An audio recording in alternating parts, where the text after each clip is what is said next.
నమస్కారం. ఘంటారావానికి స్వాగతం. ముందుగా ప్రధాన అంశాలు. 25,000 ఉద్యోగాల కల్పనే లక్ష్యంగా క్రియేటివ్ ల్యాండ్ ఒప్పందం. ఎంటర్టైన్మెంట్ సిటీగా అమరావతి రూపొందుతుందన్న సీఎం.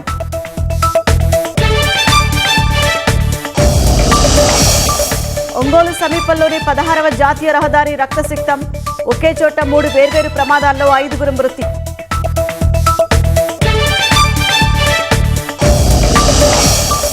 ఏలూరు, కృష్ణా, విజయవాడలో కుండపోత వర్షం. పలుచోట్ల పంటలకు తీవ్ర నష్టంతో రైతుల్లో ఆందోళన.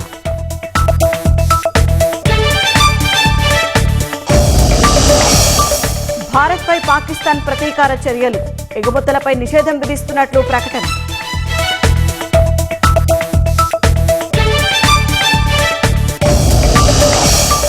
తెరుచుకున్న బద్రీనాథ్ ఆలయ ద్వారాలు.